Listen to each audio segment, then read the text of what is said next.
This podcast is intended for mature audiences only and may contain content that could be triggering. Please listen with discretion.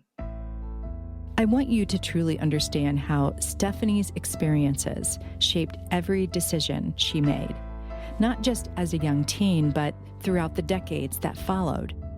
You might find yourself asking, how could she make that choice?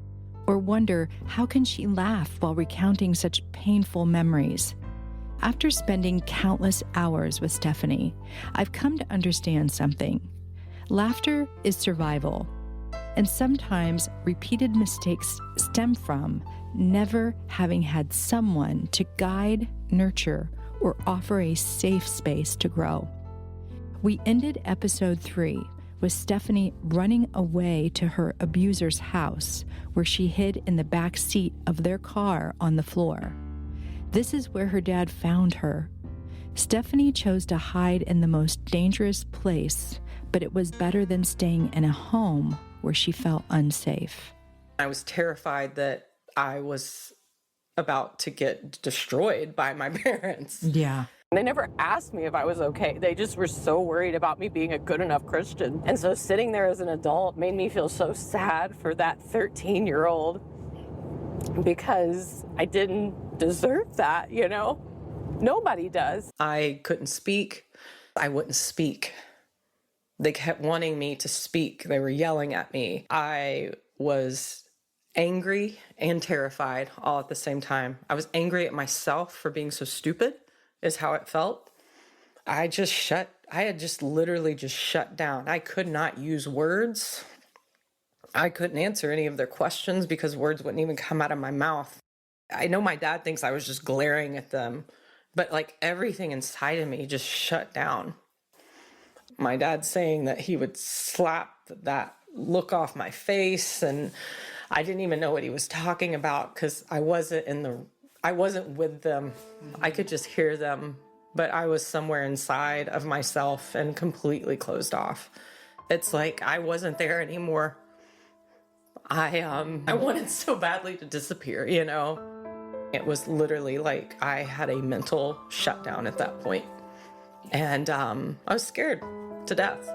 From ages 6.5 to 14, Stephanie endured relentless emotional, psychological, spiritual, and physical abuse at the hands of those who should have protected her. She suffered abuse from her uncle, being repeatedly raped by neighbor boys down the street, and she incurred months of isolation. And perhaps the most devastating part, she carried it all alone.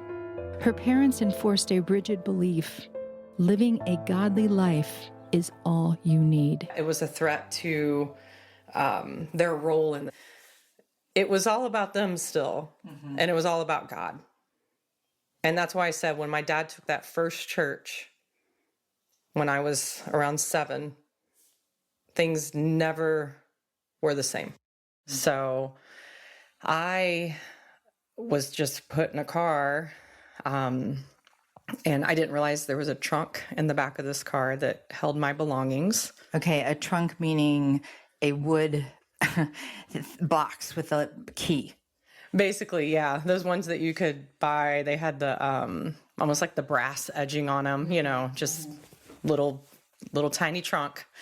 And the trunk was in the trunk, and I was in the back seat. And I just remember there was no conversation. We were just driving and driving what felt like at least 3 hours to me. Later on, I looked. I'm pretty sure it's a 7.5-hour drive from where we were. So it was a long drive for no communication. And then You had no idea where you were going. No idea. I don't remember anything about that drive other than looking out the window. I remember a few times thinking if I opened the door, dropped and rolled and ran, maybe I would survive. I thought we were taking a trip and I was about to, you know, get more of Jesus put in me or something, like whatever my parents needed to do to make me a better Christian. I think I was still frozen. What felt like maybe 3 hours, I realized was 7.5 hours. You know, it was a long drive. I mean, once we drive up to these iron gates, this long drive into the farm, the little white houses and chapel, I still had no idea what was happening. And we pull up to this, it's off the beaten path. It's in a private drive area, private address. There's this exposure of just this land with a white chapel and a few little white houses and a barn. It looked like I had arrived at the Quaker village, you know? I mean, did you know, first of all, that there was a trunk in the trunk? No. Okay. I didn't even know where I was going. I didn't even know I was being sent away. I remember we went in the chapel and I sat down in one of the chapel pews. And I guess my parents were talking to administration or whatever. And after that, I ended up realizing I had a trunk that they helped me take into my new place of, living with a twin bed and another girl in the room who I didn't know. I was still very confused. The last thing on my mind that I was going to be left somewhere. I had no idea what was going on. You have no idea you're shy. where you are. Yeah. You can't talk to anyone, so that's not a great welcome. You don't have any information. Like, you don't know where you are. You don't know why you're there. You don't know how long you're going to be in this place, and your parents are gone, and you have no way to contact them. We didn't have access to phones. I mean, even writing letters wasn't always accessible. So it was just complete abandonment at that point when your parents left the farm. Stephanie describes being blindly dropped off at her 9th home and 6th school. It was called Gateway Farm for Girls, and it was located in New Boston, Texas. They called themselves the Christian Children's Home, claiming to restore hope and provide healing to at-risk children. A place promising a stable, loving environment so children could reach their God-given potential. The catch was it was supposed to be a home for rebellious teenagers or teenagers in need. And obviously it was Christian-based. The only thing I know is that it was just supposed to be for rebellious teenagers. And I think because they had more of an evangelical stance, it did draw in more of the kids like myself that came from evangelical Christian homes. Stephanie shares her story to show that hope exists, even in a life full of trauma. That's why it's so jarring that Gateway claimed to restore hope and heal at-risk children. Because in reality, untrained individuals diagnosed, punished, and conditioned girls through religious extremism, not through true healing. Been closed down and records have been sealed, so it's really hard to get any information. I recently started reading a lot of reviews online from that place on Reddit and Yelp, even like things like that, and found that the girls that went there, even at their ages now, like in our 40s, are still very traumatized from being there. A lot of things that I see was abandonment, not getting proper help, obviously, hard labor. It's across the board a very same experience for most of us. I ended up getting assigned to another girl, and the trunk sat at the end of the bed because we didn't put things in like dressers or anything. We literally just lived out of our trunks. I felt like it was a very isolated property, and there were usually like 8 of us in a little house with a dorm mom, is what they called them. And I couldn't talk to anyone other than that girl and the staff. It was like an isolation period. You have no idea where you are, why you're there. And all of a sudden, you can't even talk to anybody except the person you're with. And then your parents are gone. And I just remember opening the trunk, and it was like none of my belongings. It was all that's so crazy. Just new things, like new pants. And I was excited about some of those because my mom had purchased these, acid wash jeans. You guys, it was the early 90s. And I was like, these are cool. And that was kind of like fun looking through there. And then I realized that was it. Like, we moved around from dorm to dorm. In that way, we carried our trunk to the next house or the next room. We were never in a place for very long. I don't remember any emotion except just feeling confused. And I think that was part of the thing. You are the sender in a new environment. You have no idea where you are. Yeah. You can't talk to anyone. So that's not a great welcome. You don't have any information. Like, you don't know where you are. You don't know why you're there. You don't know how long you're going to be in this place, and your parents are gone and you have no way to contact them. We didn't have access to phones. I mean, even writing letters wasn't always accessible. So it was just complete abandonment at that point when your parents left the farm. Gateway promised hope and healing, but what did that really mean? What does hope look like for a girl abandoned, cut off from the world, and denied the simple act of writing a letter? What does healing mean when there's no professional training, no psychological support, and no safety for a child who has already endured so much? They would only take rebellious girls that needed, Jesus. It was like teenage rebellion, I think, from fundamentalist Christianity that overflowed into us acting out as teenagers that landed us all in this place. Rebellion could literally mean like talking back to your parents, or questioning something. When honestly, we were probably being somewhat normal teenagers that had problems and needed help. You go there thinking you're just this horrible kid. I do remember this, thinking I am so bad, I'm in a girl's home, you know what I mean? And then you start talking to other girls, and we all felt that way. It's like we were so rebellious. Everything was controlled. You don't really have time to make friends. I don't really remember a lot of the girls' names, just a handful. You're having to adhere to a complete schedule from sunup to sundown. You're in chapel every morning.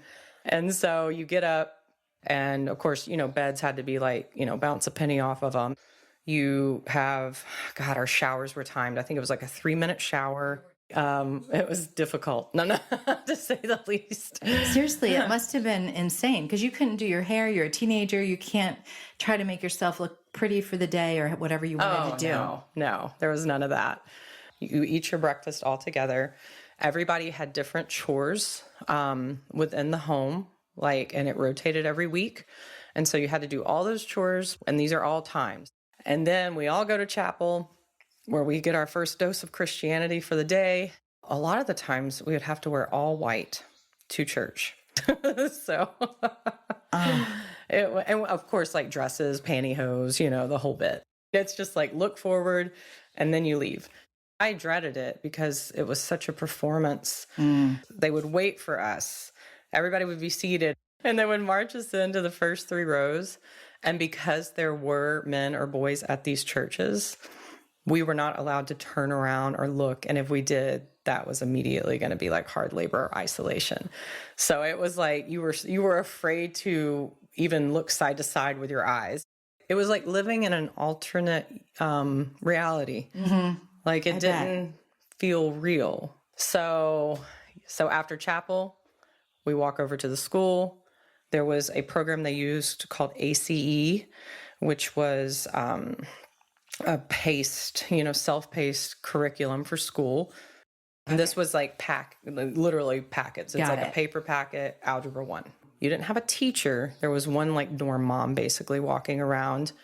And it was like you were in a weird cubicle. So the sides of it came beyond your head, so you couldn't see from side to side. And you literally were just staring at the wall the whole time. If you needed assistance, you would have to raise your hand, wait for this lady to come over that had no skill set in teaching to see if they could help you. And there was no speaking all day other than that. We sit in our cubicles for a whole school day from like 9 to 3, facing a wall. And then after that, we go change our clothes to be able to work. So you kind of had to be choosy with which clothes you were going to get dirty because you didn't have many. So yeah. So then we work the property. A lot of times there was another chapel service in the evening or scripture memorization, things like that. It was a sunup to sundown situation. You have a merit and demerit system. There's so much like cleaning and labor, things like that. Then everything you did wrong. And I mean wrong by like, if they checked the lip inside of ECR and it had a little dust on it, that was a demerit, which could get you hard labor on the weekends. And hard labor was digging ditches, laying pipe, like just, I mean, anything they could think of. We just worked that whole entire farm. I didn't mind working the farm. It was at least an escape in that way. Like sometimes I would get to, be on the big brush hog tractor and mow, and those kinds of things ended up being kind of the fun things there. It was almost a privilege to get to do those things versus digging a ditch. And during hard labor, I mean, you guys, it was the Texas heat. There was water and food restriction. Like if you needed water, it was not accessible. And food was the same way. All the food was locked away, and you had group meals, and there's not like snack times. You didn't have access to anything. And then on the weekends, if you didn't have demerits, then you got to do things like ride horses. We had one dorm mom that had these old musicals. And so we get to watch old musicals sometimes. And, but if you had demerits, then you were digging ditches and, stuff like that. I was on isolation quite a few times, which was another punishment where you couldn't talk to anybody for like 2 weeks. So complete silent treatment. And you had to, like, once again, do hard labor. You were still with everyone. You just could not speak to anyone. And if they talked to you, I mean, they were going to end up getting on isolation too. So it was very well guarded. It was more of a cult-like church. And you don't go to professional, people to get help. You go to a Christian counselor who is not licensed. It's just another member of the church. Or you end up in situations like the girls' home where also there were not licensed therapists. And if they were brainwashed with, fundamentalist beliefs anyway. Our form of therapy there were deliverance ceremonies. And so every now and then you would get pulled in by the administrator. Her name was June.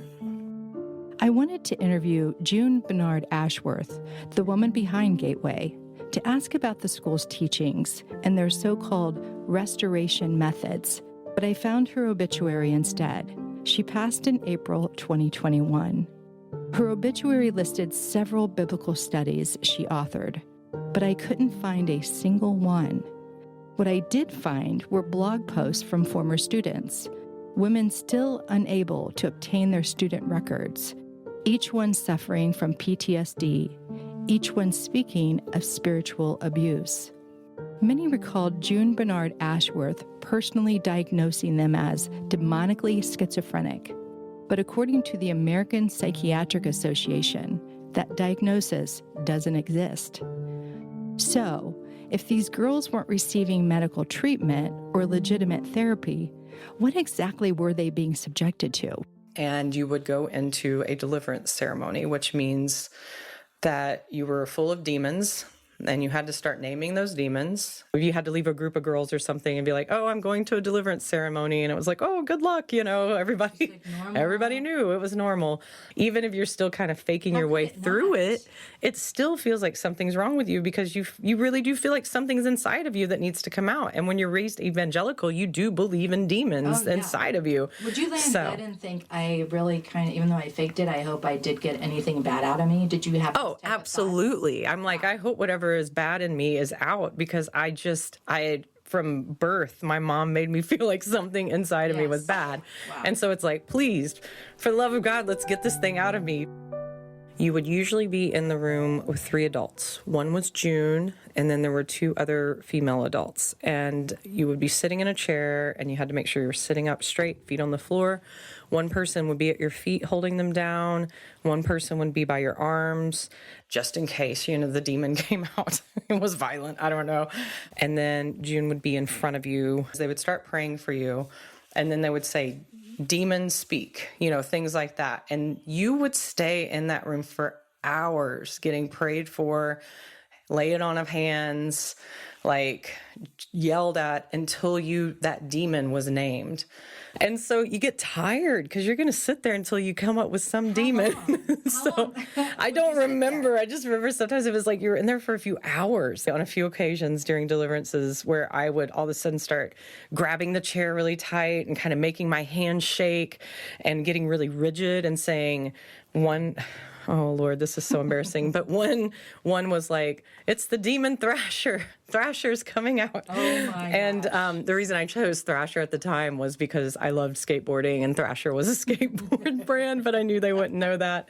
But so then June proceeds to call the demon of Thrasher out that's causing all these rebellious tendencies and, hell-like behavior to come out of me. And then you would just relax your body like, oh, thank you so much. You released this demon.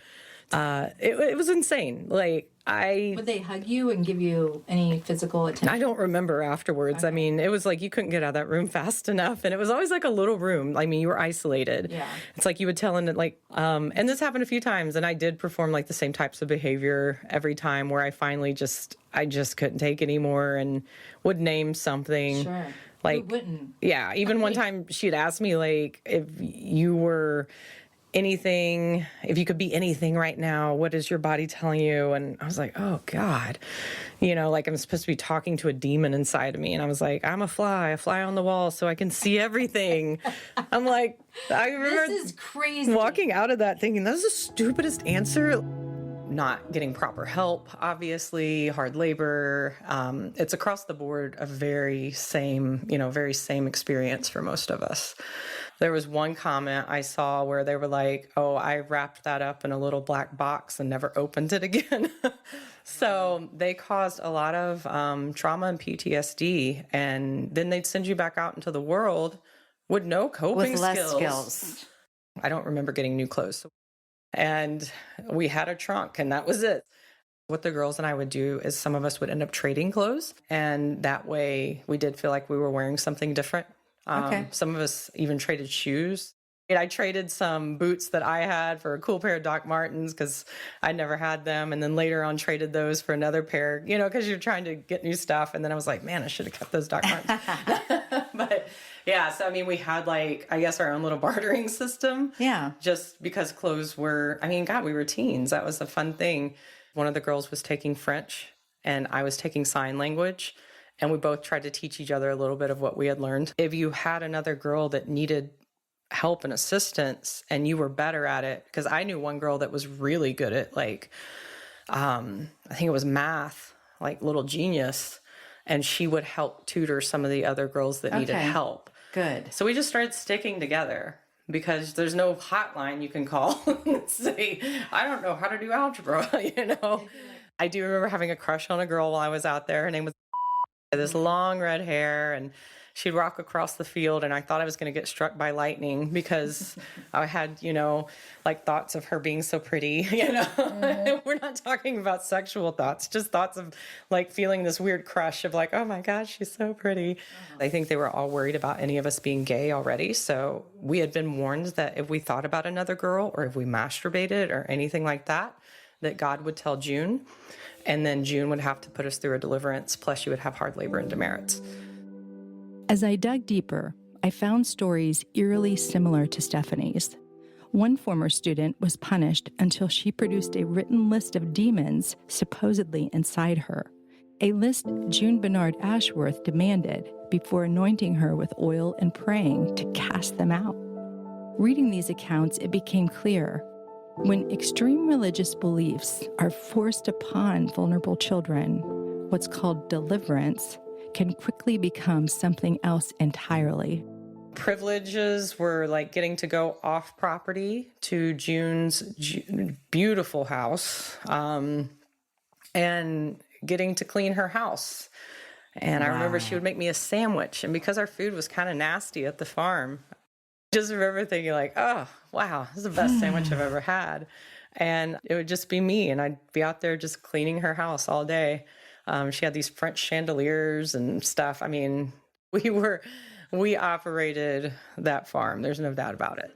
I mean, I was on hard labor a lot, but I always tried not to be because I wanted to ride horses. I ended up getting to play the piano quite a bit. And when they would have like graduations, because some people would graduate from school early while they were in the program because ACE was a self-pace. Okay. And so we would have graduation ceremonies for them in the chapel. And I was the one that played the ceremony march. Between the piano and the horses, I think that was my lifesaver out there. And so eventually you start talking to other girls as you're there a little longer because you get off isolation and realize that some girls have been there 6 months. Some girls have been there 2 years. Some girls have never seen their parents again. I looked into Texas laws, specifically on religious leaders providing counseling and diagnosis. The reality is troubling. No formal training or licensure is required. Under ministerial duties, they can legally counsel children without any background in psychology or mental health. Our parents were told not to question. So it wasn't just a brainwashing of us. I think it was also a control of the parental units as well. And they just trusted because they wanted us so badly to be better Christian girls. And they trusted this Christian, program. It was expensive and they take money, from these parents. And there's also a brainwashing to parents. The parents are not supposed to question the process. So I don't think they realized what was going on. I don't think letters were ever sent out if we complained about anything. I mean, that they read our stuff, coming in and out. And I don't remember if I got letters. If I did, it was very few, or they weren't actually given to me. I don't know. So it's not like we had the opportunity to say I'm in prison and I've got a tear up the front of my shin that probably needs stitches, but I can't go to the doctor. And, because these things are happening. People couldn't even get medical care out there. So it would have been rebellion. There was no way I was going to complain. Right. Because in these situations, you're on isolation so much just in regular daily life because of the way the schedule was, that if you got put on isolation for 2 weeks and couldn't talk to anybody, I mean, that was extremely harmful to your mind. So they didn't physically beat you or... No. Did you have any negative sexual encounter or anything like that there? No. Okay. That is one thing. I know that there was one of the sister locations that I do believe there were accusations of that happening, but at our location, that was fortunately not the case. There was no physical abuse and there was no sexual abuse. Even though life was not good at home and I'd been abandoned there, abandonment still feels bad. And you're also missing out on so much of life. Like your parents, your siblings, your family, everybody goes on and they're living, experience things outside of this place. I mean, at first, I didn't play the system. And then there's that point where like, I am never going to get out of here. And I'm never going to see my family again. You had just been brainwashed and you just started adhering to the program so you could get out. You're not learning anything. You're not doing better. Then there's that point where like, I am never going to get out of here and I'm never going to see my family again. You're just trying to get out and then you're collectively playing the system. And so there was something a little bit kind of fun about that. Because we all knew it. Yeah. Who's going to get out first? You know what I mean? It was that kind of feeling. Who's escaping? So I started adhering to the program. Okay. You start trying to be good. They came and visited once, and I remember it must have been around Christmas time. And we ended up, I think it was like, I was 6 months into the program, and we ended up staying in a hotel in New Boston. We had a Christmas tree and there were, gifts everywhere. And I think it was like my brother or something got a shrinky dink for Christmas. Oh yeah, I love those. And I do remember us all making shrinky dinks, together. But it was a really good feeling to, just be a part of a family I hadn't seen in 6 months. And everything seemed so happy. And I seemed okay because I was working the program and I was doing my best on that trip because if you do really well, maybe you get sent home. Sometimes we wouldn't know because they wouldn't come back. And so if they didn't realize they were going to get to leave, they were just gone. And I thought that could happen to me. Maybe this is my chance. I'm out of here. And so once again, it's literally like all over again, a feeling of abandonment and a feeling of worthlessness. And sometimes it just like, parents would just ask their kids, just ask them what's wrong or what's going on, and being receptive to the answer no matter what it is. It could cause so much less pain in a child's life, Yeah. Question, right? Because you don't know what the answer is going to be. You might not like it. Yeah. To ask you that question would make them look at themselves. Right. They never wanted to know the answers to anything. They just wanted us to be the perfect God-fearing children that they imagined they would have, I guess. I don't know. A lot of the comments that I see from the girls online that were in the same, program, same time frame, some of them obviously have had children since then. And it's one thing I see constantly is like, I would never send my child to a program like this. Why in the world wouldn't you get professional help? If your child's cutting, if your child's become anorexic, if your child's lashing out, why would you just send them away? Especially to a place that you're not questioning what they're doing with your child. I mean, that's the part of me that gets really frustrated with the fundamentalist religion side of our family, is that if you have a teen that's having issues, why was it so easy for you to just take that teen and get rid of them and put them in a place where they are getting no help? They're literally just working and working and working, and then getting demons cast out of them, and then playing a program to get sent back home to where you got to be a perfect child, at least for a little while, so they know it worked, so you don't get sent away again. Because then once you get back home, it's this constant fear of like, I could literally be sent away at any moment. Yeah. Like, you never, ever have security. I didn't have security before because I was holding on to so many things, and I had parents that did not give me coping skills, and God was the only way anything was ever going to work in our lives. And then I go to this place where you have to learn to mask your behaviors and mask, and be people pleasing to get out, just to go back to a place to still be the good girl they want you to be, so you don't get put back in that place. It's real fucked up. And I to this day, I cannot live with a trunk in a house because it's just such a bad memory for me. Next time on Just One Person. I wanted my dad to be proud of me. Those words, simple but powerful, explain so much of what came next for Stephanie. A forced testimony, full of lies. A man who became her worst nightmare. What happens when trauma is rewritten into something it never was? And when the truth finally surfaces, what does survival really look like? Stephanie untangles the story she was forced to tell and replaces it with her real testimony. Listen to Just One Person on Spotify, Apple Podcast, or wherever you get your podcast. Visit justonepersonpodcast.com for more information. On this episode, at 14, Stephanie is sent to Gateway Farm for Girls, a Christian reform school, where strict discipline, hard labor, and religious indoctrination replace care and support. Cut off from the world, she endures emotional and psychological control, including deliverance ceremonies meant to cast out demons.